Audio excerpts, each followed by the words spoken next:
السلام علیکم ورحمۃ اللہ وبرکاتہ۔ الحمدللہ پہلے پارے کا کوئز ہم لوگوں نے کر لیا ہے، اس کے آنسرز اور ساتھ مختصر سی وضاحت تاکہ آپ کو پہلے پارے کے میجر تھیمز کور ہو جائیں۔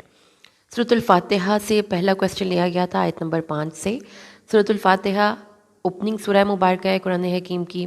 رسول صلی اللہ علیہ وسلم کو 2 نوروں کی بشارت دی گئی، جس میں ایک سورۃ الفاتحہ اور دوسری سورۃ البقرہ کی آخری 2 آیات تھیں۔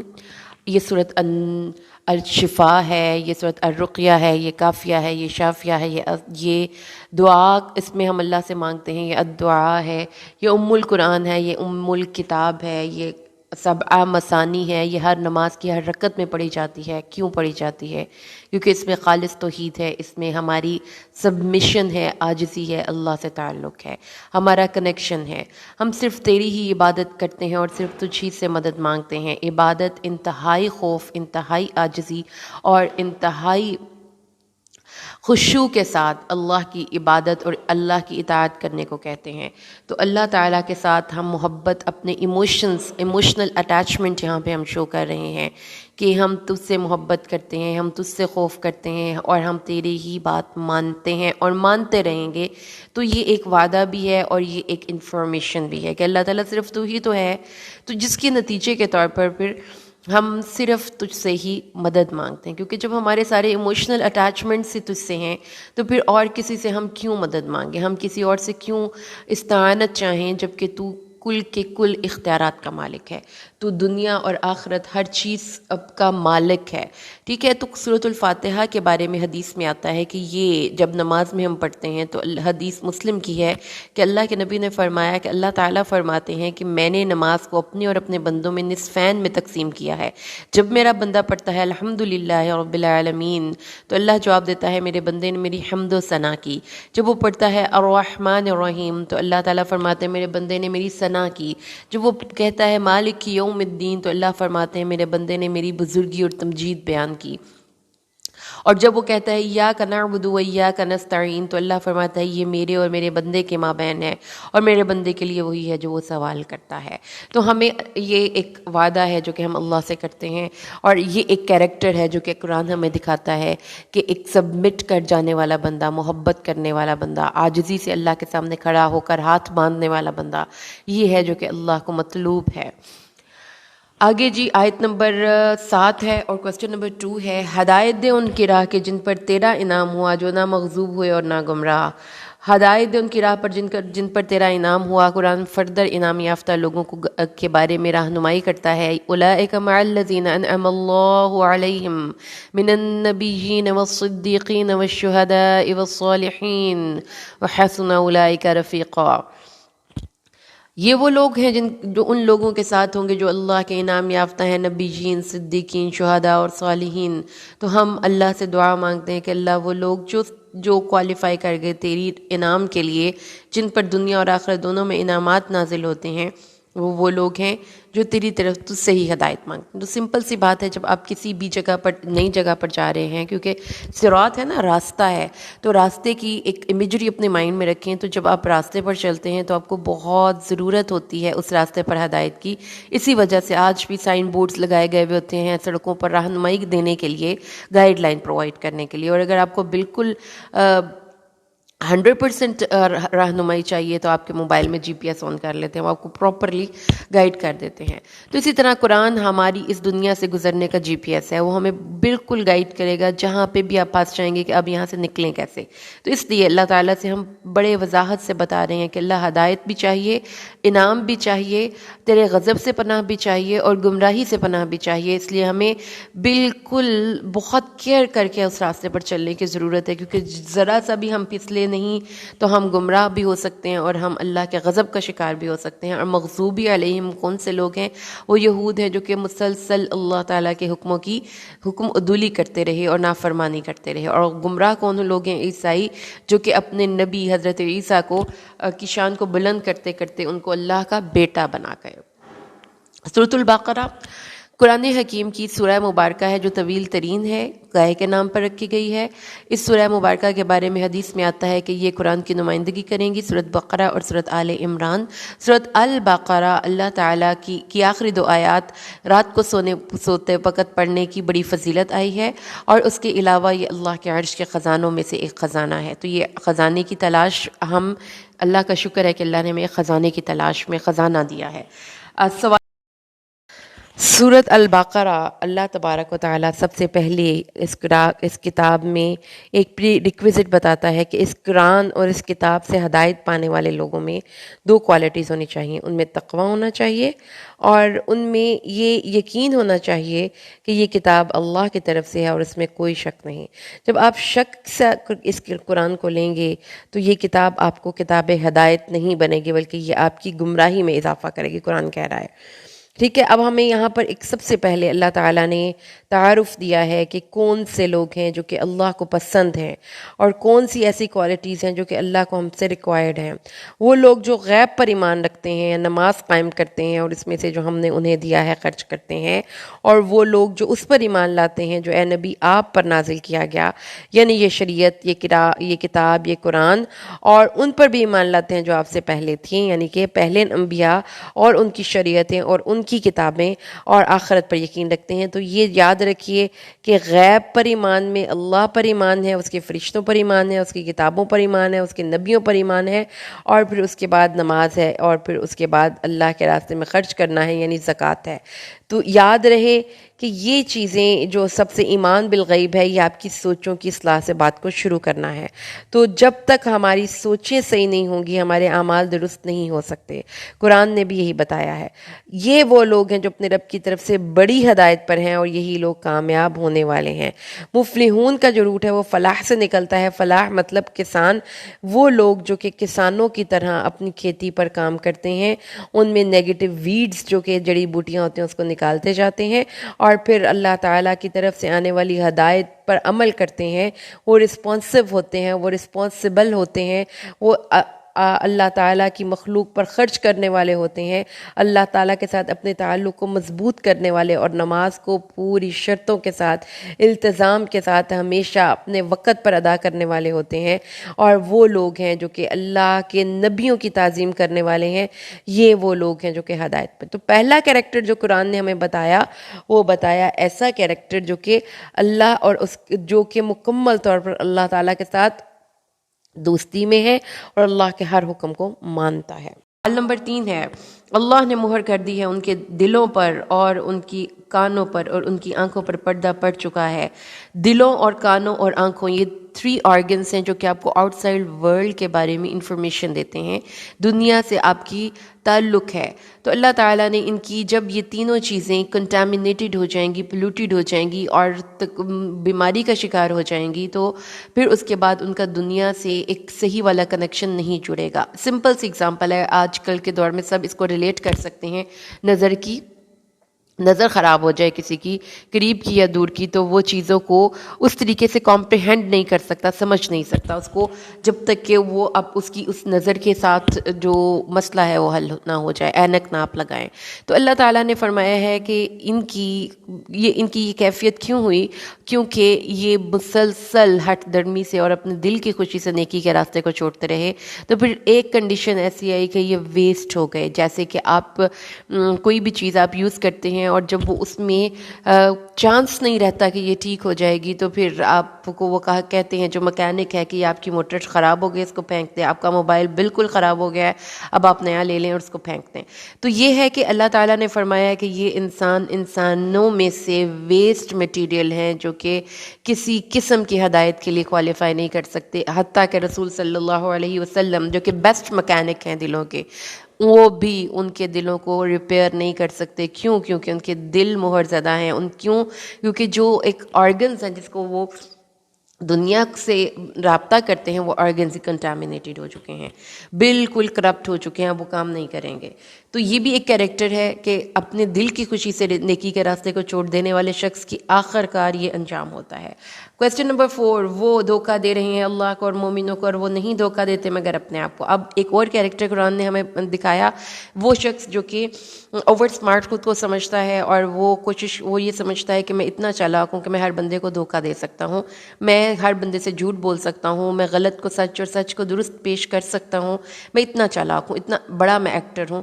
اس قسم کے کیریکٹر کو منافق کہتا ہے قرآن، اور قرآن کہتا ہے کہ یہ جھوٹ بولتے ہیں، یہ دھوکہ دیتے ہیں، یہ اوور اسمارٹ سمجھتے ہیں، یہ اپنے آپ کو مصلح سمجھتے ہیں۔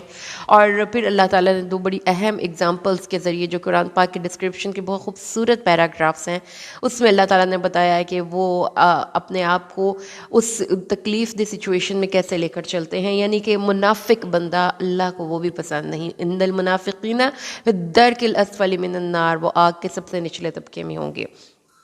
کویسچن نمبر 5، فاسق لوگ۔ اب قرآن کے کیریکٹرز کو دیکھتے جائیے، ہمارے لیے بیڈ ایگزامپلس ہیں کچھ کیریکٹرز، اور ہمارے لیے گڈ ایگزامپلس ہیں کچھ کیریکٹر۔ تو اب ہم پڑھنے لگے ہیں ایک ایسے کیریکٹر کے بارے میں جو کہ فاسق ہے۔ فاسق بیسیکلی عربک زبان میں ایک کھجور کے حوالے سے ورڈ یوز کیا جاتا ہے، فسق التمر۔ یہ کھجور جو ہے اس کے اوپر جو ایک ہلکا سا غلاف چڑھا ہوتا ہے، کھجور کا جو خوشہ ہے جو اسی غلاف کے اندر پرورش پاتا ہے، اگر وہ اس غلاف سے تھوڑا سا باہر نکل جائے تو کھجور کی شکل ایب نارمل ہو جاتی ہے۔ تو یہ ایب نارمل طریقے سے بڑھنے والے لوگ ہیں، جیسا کہ انسانوں میں بھی کسی کے بازو زیادہ لمبے ہو گئے اور کسی کی ٹانگیں چھوٹی رہ گئیں، تو ایب نارمیلٹی ان کی لائف میں کیا ہے؟ نمبر 1 یہ کہ وہ اللہ کے ساتھ مضبوط کیے گئے عہد کو توڑ دیتے ہیں۔ جیسا کہ سب سے پہلا وعدہ ہم نے کیا ایاک نعبد و ایاک نستعین، پھر ہم اللہ تعالیٰ سے اس کی توحید پر ثابت قدم رہنے کا وعدہ کر کے آئے۔ یہ سب وعدے اللہ تعالیٰ سے ہم نے کیے ہوئے ہیں، اور ہمیں ان وعدوں کا پاس رکھنا ہے، ٹھیک ہے؟ اور توڑتے ہیں اس چیز کو جس کو جوڑنے کا اللہ نے حکم دیا، جسے اللہ نے جوڑنے کا حکم دیا۔ توڑتے کس چیز کو ہے؟ رحم مادر کی بنیاد پر بنائے گئے جو رشتے ہیں، بہن بھائی، ان کو جوڑنا ہے، توڑنا نہیں ہے۔ جی اس کے بعد اگلا سوال ہے، اگلا جو ہے وہ ہے، اور انہوں نے کہا کہ آپ زمین میں کسی ایسے کو مقرر کرنے والے ہیں جو اس میں فساد کرے گا اور خون ریزی کرے گا۔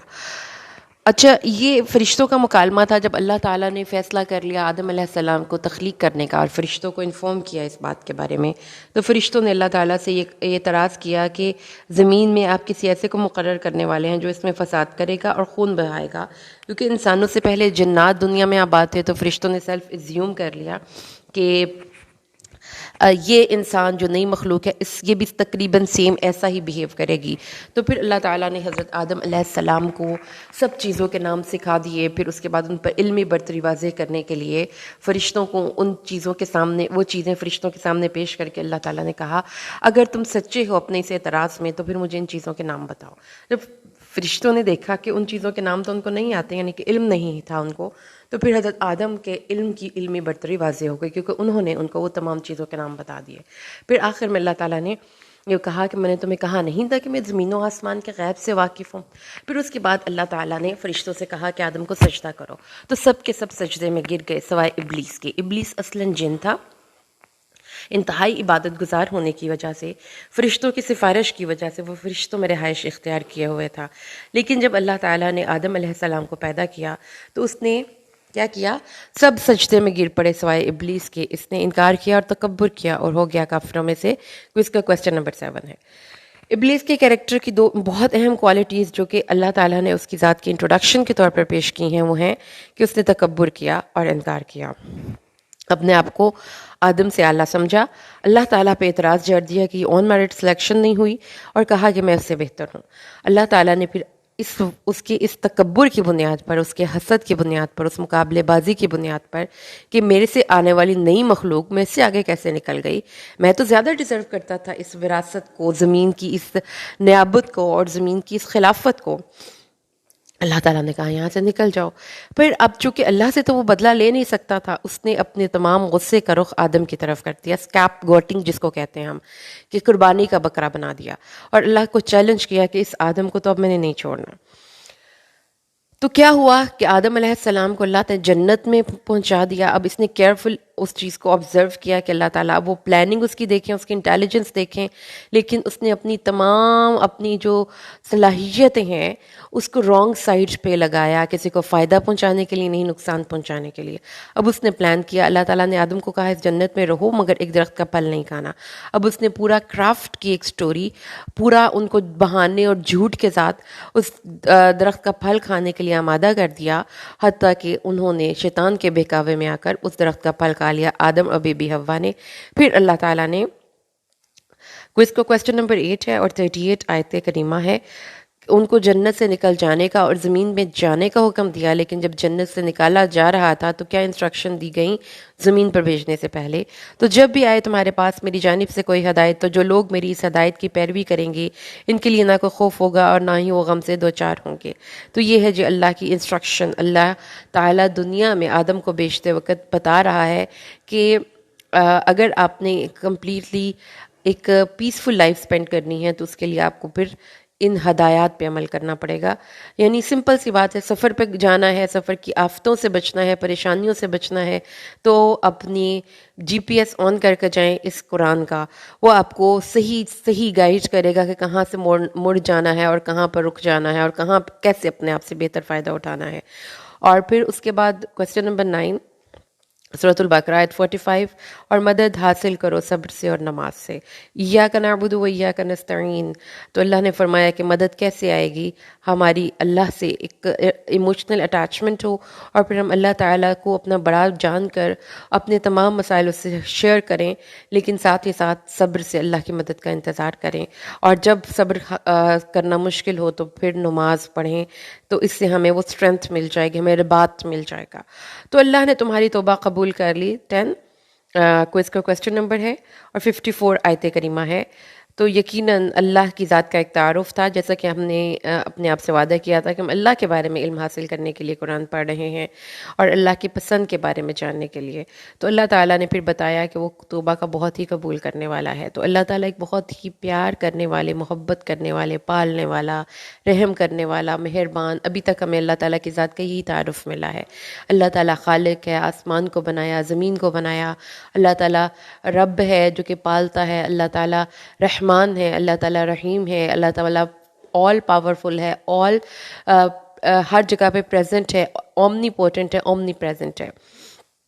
اچھا، اس کے بعد جو واقعہ ہم نے یہاں پر پڑھنا ہے وہ بنی اسرائیل کی تھوڑی سی سٹوری۔ بنی اسرائیل میں حضرت موسیٰ علیہ السلام کو as a political leader, as a religious leader جو ہے وہ اپوائنٹ کیا گیا تھا۔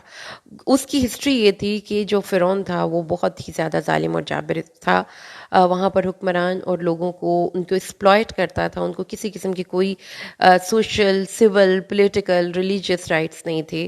وہ انتہائی سبمسو اور سوشلی بہت زیادہ ایک محکوم قوم تھی۔ پھر حضرت موسیٰ جب گئے، انہوں نے جا کر فرعون سے یہ مطالبہ کیا کہ میری قوم کو آزاد کر دو، جیسے کہ آج آزادی کی تحریکیں چلتی ہیں، تو فرعون نے اس تحریک پہ تو جو ہے منع کر دیا۔ پھر کیا ہوا کہ وہ ایک تحریک آزادی شروع ہوئی ان کے قوم ملک میں، اور پھر اس کے بعد جو فرعون تھا وہ طاقت میں تھا، وہ لوگوں کو مارتا تھا، ظلم و ستم کرتا تھا، حتیٰ کہ اللہ تعالیٰ نے فرعون کو غرق کر دیا، اور حضرت موسیٰ اور ان کی قوم کو فرعون کے ظلم و ستم سے نجات دی۔ اب یہ اللہ کی ان پہ خاص عطا تھی، لیکن یہ صرف ایک شروعات تھی ان پر عطاؤں کی۔ در حقیقت اللہ تعالیٰ نے ان سے امامت کا کام لینا تھا دنیا کی، یعنی دنیا کے وہ لیڈرز بننے تھے، تو اس لیے پھر اللہ تعالیٰ نے ان پر انعامات کی بارش کر دی۔ یہاں پر ہم اللہ کے ایک انعام کا ذکر پڑھ رہے ہیں جو کہ حضرت موسیٰ پر ان کی رب نے کیا تھا، ان کی قوم پر۔ جب پانی مانگا موسیٰ نے اپنی قوم کے لیے تو ہم نے کہا ضرب لگاؤ اپنے ساتھ سے چٹان پر، تو اس سے 12 چشمے پھوٹ پڑے۔ ہر قبیلے نے اپنا گھاٹ جان لیا اور معین کر لیا، گویا ان سے کہہ دیا گیا کھاؤ اور پیو اللہ کے رزق میں سے اور زمین میں فساد کرتے نہ پھرو۔ تو اس میں دو چیزیں ذہن میں رکھیں کہ ایک تو اللہ کی عطا ہے، اور ساتھ ہی اللہ تعالیٰ کی ایک عادت اور پسندیدہ حرکت کیا ہے کہ آپ کو 12 چشمے اللہ تعالیٰ نے دیے، یہ نہیں کہ رینڈملی ایک چشمہ نکال دیا اور سب ٹوٹ پڑے اس پر اور پھر ایک دوسرے کے اوپر چڑھ دوڑے، بلکہ پراپرلی آرگنائز کر کے اللہ تعالیٰ نے 12 قبیلے تھے، 12 چشمے پھوڑے، اور پھر اس کے بعد اللہ تعالیٰ نے کہا کہ کاؤنٹر مقرر کر دیے، اپنے اپنے کاؤنٹر سے جا کے پانی پئیں، اور پھر اس کے بعد یہ کہ کھائیں اور پئیں لیکن اس کو ویسٹ نہ کریں، فساد نہ کریں۔ یہ اللہ تعالیٰ کی یعنی جب آپ کسی جگہ پر اجتماعی طور پر کچھ کھانے پینے کے لیے اکٹھے ہو رہے ہوں تو اس وقت اس قوم کا مزاج نوٹ کرنا چاہیے کہ وہ قوم کتنی کو ڈسپلنڈ ہے اور کتنی ان کی تربیت ہوئی ہے. تو اللہ تعالیٰ نے ان کی تربیت کے سلسلے میں سب سے پہلے ان کے کھانے پینے کو ڈسپلن کیا کہ عزت کے ساتھ طریقے تمیز کے ساتھ کھاؤ اور اس میں ویسٹ نہ کرو، کھاؤ پیو ضرور. اس کے بعد اب یہاں پہ آ گئی ہے 12 کویسچن نمبر میں بنی اسرائیل کی ایک گندی عادت. وہ گندی عادت کیا تھی کہ وہ بے صبرے لوگ تھے. اب یہاں پر زوال یافتہ قوموں کی کچھ غلط عادات جو ہیں وہ ایک دو کویسچنس میں ہم پڑھ لیں گے. 61 کویسچن ہے. دیکھیں اللہ کی عطا ہے لیکن اس کے ساتھ ہی ساتھ وہ قوم اس عطا کو لے کیسے رہی ہے. ہم سے ایک کانے پر ہی صبر نہیں ہو سکتا. تو ذرا اپنے رب سے ہمارے لیے دعا کرو کہ نکالے ہمارے لیے سے جو زمین اگاتی ہے، اس کی ترکاری، اس کی ککڑی، کیوکمبر، اس کے کیڑے، اس کے گھیوں، اس کے مسور، اس کے پیاز. تو وہ چاہتے تھے کہ چسکا لگائیں، وہ تڑکے لگائیں، وہ چٹنیاں بنائیں. ہم سے تو یہ نہیں کھایا جاتا ایک سمپل سا کھانا جس میں من اور سلوا ہو. تو وہ چاہتے تھے کہ چسکے ہوں، اور چسکوں کے لیے انہوں نے ذرا جلدی کر دی. وہ کہتے تھے صبر نہیں کر سکتے ہم سے روز ایک ہی کھانے پر. تو زوال یافتہ قوموں کی ایک کوالٹی جو یہاں سے ہمیں پتہ چلتی ہے وہ کیا ہے کہ ایک تو وہ بے صبرے ہوتے ہیں.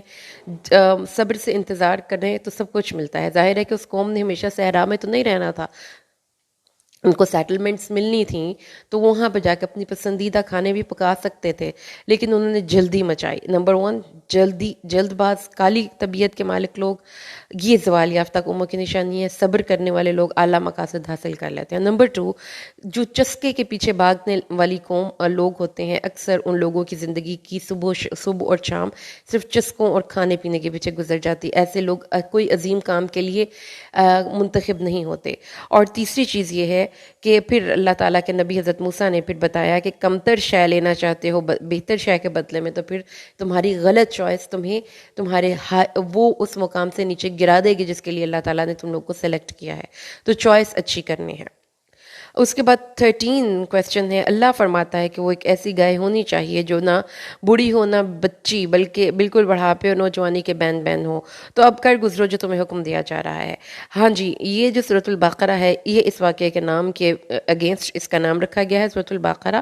اور یہ اللہ تعالیٰ نے ایک بنی اسرائیل کا ایک واقعہ تھا کہ ایک بھتیجے نے ایک چچا کو قتل کر دیا اور خود ہی مدعی بن کر اس کا مقدمے کا فیصلہ کروانے پہنچ گیا.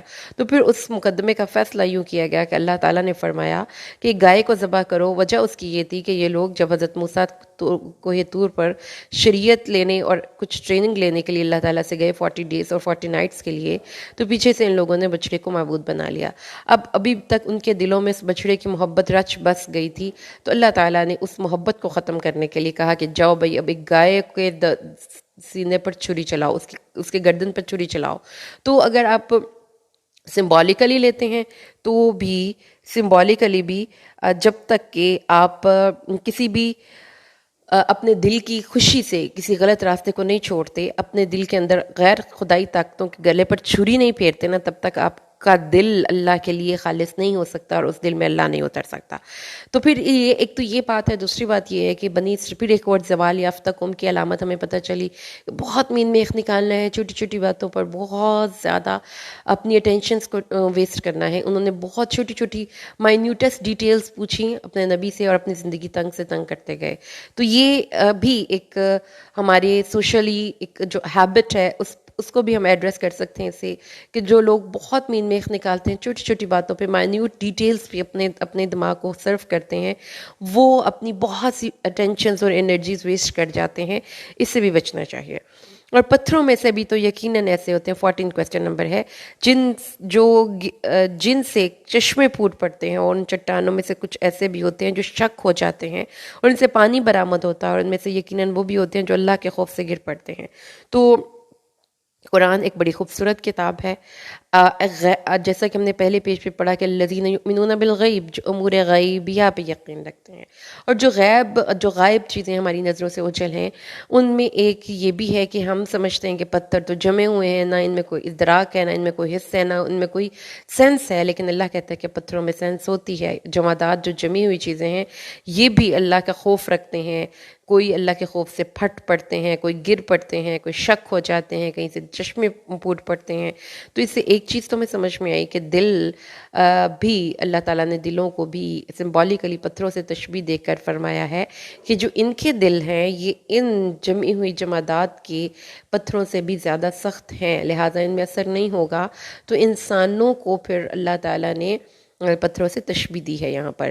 تو اس سے آپ نے بھی اپنی زندگی میں کوئی پتھر سے پتھر بھی شخص ہو تو اللہ کی رحمت کے بھروسے پر اس سے نا امید نہ ہو. Question number 15. اور ان میں سے بعض ان پڑھ ہیں، وہ علم نہیں رکھتے، کتاب کا علم نہیں رکھتے. تو جی ہمیں پتہ چل گیا کہ قرآن کہتا ہے کہ ان پڑھ اور ناخواندہ وہ بندہ ہے جس کو قرآن کا علم نہیں ہے، تو یہ آپ پر فرض ہے اس کو حاصل کیجیے. نمبر 16. جب ہم نے بنی اسرائیل سے عہد لیا تھا کہ تم عبادت نہیں کرو گے کسی کے سوائے اللہ کے، اور والدین کے ساتھ حسن سلوک کرو گے، اور قرابت داروں کے ساتھ بھی، اور یتیموں کے ساتھ بھی، اور محتاجوں کے ساتھ بھی، اور لوگوں سے بھلی بات کہو، اور نماز قائم کرو، اور زکوٰۃ ادا کرو.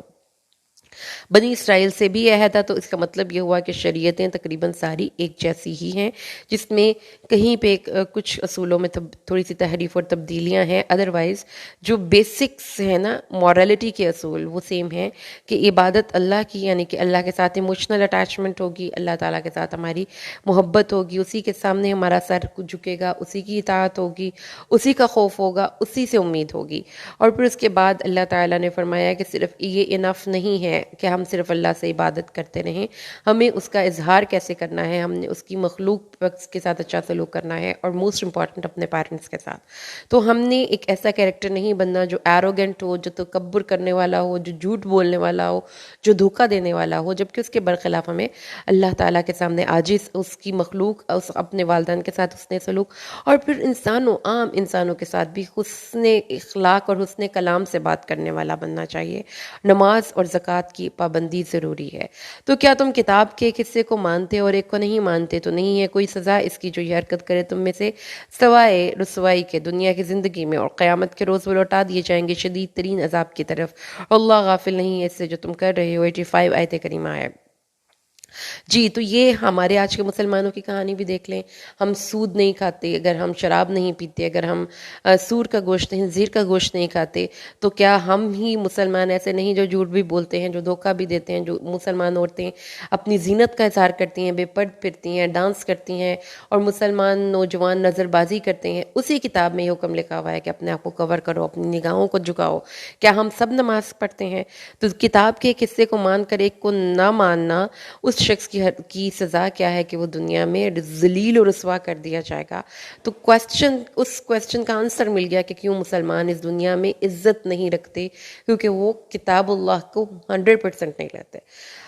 حالانکہ وہ خوب جان چکے تھے جو بھی اس کا خریدار بنا، یعنی جادو سیکھا، اس کے لیے آخرت میں کوئی حصہ نہیں. 18 ہے آپ کا کویسچن نمبر، اور اس کے آنسر میں آپ کو کر رہی ہوں. اور بہت ہی بری تھی وہ چیز جس کے بدلے میں انہوں نے اپنے آپ کو فروخت کر دیا، کاش انہیں علم ہوتا. 102 آیت کریمہ. جی زوال یافتہ قوموں کی ایک اور نشانی، جو شخص اپنی جو بھی الہامی کتب کے حاملین میں سے کوئی کتاب کو اپنے پس پشت پھینکے گا، کتاب کے ایک حصے کو مانے گا اور ایک کو جھٹلائے گا، پھر اس کا نتیجہ اور انجام کیا ہوگا کہ پھر وہ لوگ کتاب کو چھوڑ کر کسی اور ہی چیز کے پیچھے پڑ جائیں گے. اور وہ تھا جادو ٹونا، جبت اور طاغوت، جو کہ بنی اسرائیل نے اڈاپٹ کیا. مختصر سا واقعہ یہ ہے کہ اللہ تعالیٰ نے فرمایا کہ بابل شہر میں 2 فرشتوں کو، ہاروت اور ماروت کو بھیجا گیا تھا لوگوں کی آزمائش کے لیے. لوگوں نے اس سے جادو سیکھا اور اس کے ذریعے میاں بیوی میں جدائی ڈالی، حالانکہ وہ ان کو کہتے تھے فرشتے کہ ہم سے جادو مت سیکھو، ہم تو آزمائش کے لیے آئے ہیں. لیکن وہ ٹوٹے پڑ رہے تھے وہ جادو سیکھنے کے لیے. اللہ تعالیٰ نے قرآن میں فرمایا ہے کہ جو جادو سیکھتا ہے، جادو کا خریدار ہوتا ہے، اس کا آخرت میں کوئی حصہ نہیں، یعنی اس کے دل سے ایمان نکل گیا. اور اس سے دوسری بات جو پتہ چلی وہ یہ ہے کہ جادو برحق ہے، جادو ہوتا ہے. آیت نمبر جو اس سے اگلا ہے کویسچن نمبر 19 ہے، اور آیت نمبر ہے 109. تو اہل کتاب میں سے بہت سے لوگ یہ چاہتے ہیں کہ کسی طرح تمہیں پھیر کر تمہارے ایمان کے بعد تمہیں پھر کافر بنا دے بسبب ان کے دلی حسد کے. جی تو ایک چیز جو بڑی آپ کو سمجھنی ہے وہ یہ ہے کہ جو ان کے دل میں حسد تھا نا، وہ یہ تھا کہ حضرت ابراہیم کے 2 بیٹے تھے، حضرت اسماعیل اور حضرت اسحاق علیہ السلام. حضرت اسحاق کے بیٹے یعقوب کی اولاد میں بہت زیادہ نبوت ہوئی، تو اس وجہ سے وہ اپنے آپ کو جو بنی اسرائیل تھے نا، حضرت اسرائیل حضرت یعقوب کا لقب تھا. بنی اسرائیل اپنے آپ کو بڑے کوئی پروگریسو اور بہت ڈیولپڈ انسان سمجھتے تھے، اور بنی اسماعیل کو کہا کرتے تھے یہ امی ہیں، ان پڑھ ہیں، پینڈو ہیں، جاہل ہیں. تو اس لیے پھر وہ اپنے آپ میں بڑے سپیریورٹی کمپلیکس میں مبتلا تھے، احساس تفاخر میں. لیکن جب آخری نبی جس کا کہ بہت ذکر اور چرچا تھا ان کی بکس میں، وہ آ گیا بنی اسماعیل میں سے، تو اب ان کو جیلسی فیل ہوئی، جو ایک شریکوں والی جیلسی ہوتی ہے. اس جیلسی کی بنیاد پر وہ کوئی بھی نبی صلی اللہ علیہ وسلم پر ایمان نہیں لایا. تو اللہ تعالیٰ نے فرمایا کہ اب یہ جیلسی سے ایک درجہ آگے ہیں کہ وہ بدخواہ ہو گئے ہیں. اب وہ کہتے ہیں کہ یہ مومن ہی نہ رہیں، یہ کافر ہو جائیں، مشرک ہو جائیں، ان کے پاس کسی قسم کی کوئی کتاب، کوئی خیر باقی نہ رہے. تو یہ جو جیلسی ہے، اس کا کی ڈیفینیشن یہاں سے ہمیں مل گئی کہ حاسد وہ ہوتا ہے جو کسی دوسرے کی نعمت کے چھن جانے کی تمنا کرتا ہے. تو اللہ تعالیٰ نے فرمایا ان کے دلی حسد کے سبب انہوں نے کوشش کی کہ تمہیں کسی طرح پھیر کر تمہارے ایمان کے بعد پھر کافر بنا دیں. تو اللہ تعالیٰ نے مسلمانوں کو جن سے حسد کیا جا رہا ہے یہ مشورہ دیا کہ ان کی باتوں سے اے مسلمانوں تم معاف کرو اور درگزر سے کام لو. ٹھیک ہے. اس کے بعد یعنی جس سے حسد کیا جا رہا ہے اس کو اللہ تعالیٰ نے یہ مشورہ دیا ہے. 20 ہر وہ شخص جو اپنا چہرہ جھکا دے اللہ کی طرف اور جو احسان کرنے والا ہو، ایسے لوگوں کو نہ کوئی خوف لاحق ہوگا اور نہ ہی وہ غمناک ہوں گے.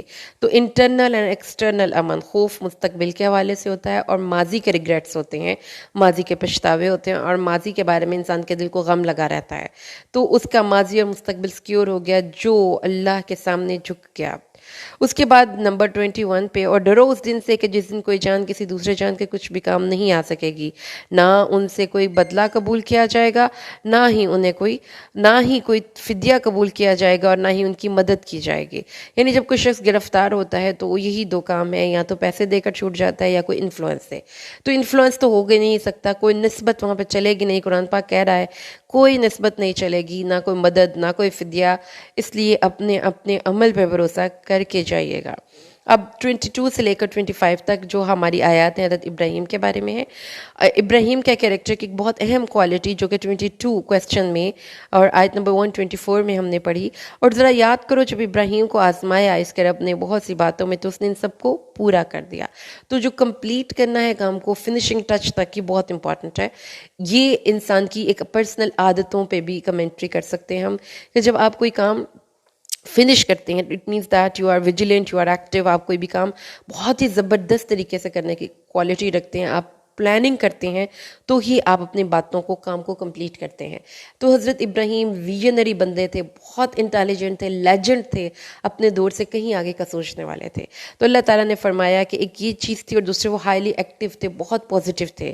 ابراہیم میں تمہیں بنی نوع انسانی کا امام بنانے والا ہوں. تو جب انہوں نے اللہ تعالیٰ یعنی کہ امام بنانے کے لیے کوالٹی میں انسٹرکشنز کو فالو کرنا، سبمٹ کرنا، بات کو سمجھنا، اس کے مطابق عمل کرنا بہت ضروری ہے.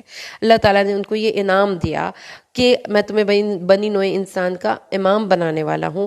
اور یاد کرو جب ہم نے اس گھر کو قرار دیا لوگوں کے لیے ثواب کی جگہ اور اسے جائے امن قرار دیا، اور ہم نے حکم دیا کہ مقام ابراہیم کو اپنے نماز پڑھنے کی جگہ بنا لو. 125 آیت اور کوئز کا کوسٹن نمبر 23. ابراہیم علیہ السلام کو نے اس گھر کی تعمیر کی تھی، بیت اللہ کی. تو اللہ تعالیٰ نے اس گھر میں دو چیزیں اپنی طرف سے خود ایڈ کی. ثواب کا ذریعہ بنا دیا کہ وہاں پر جو بھی جاتا ہے اس کو 1,00,000 نمازوں کا ایک نماز کے بدلے میں ثواب ملتا ہے، اور لوگ وہاں پہ لوٹ کر جانا چاہتے ہیں، یہاں وہاں پہ اٹریکشن ہے. تو سوچیں کہ یہ چیزیں جس چیز کو اللہ تعالیٰ پروف کر لیتا ہے تو اس میں پھر وہ برکتیں داخل کرتا ہے، وہ چیزیں دیتا ہے اس کو جو کہ کبھی بھی کسی اور جگہ سے نہیں مل سکتے، اور اسے جائے امن قرار دیا. تو یہ جتنے بھی لوگ بیت اللہ چاہتے ہیں وہاں کی پیسفل ایٹماسفیئر سب نے محسوس کی ہوگی.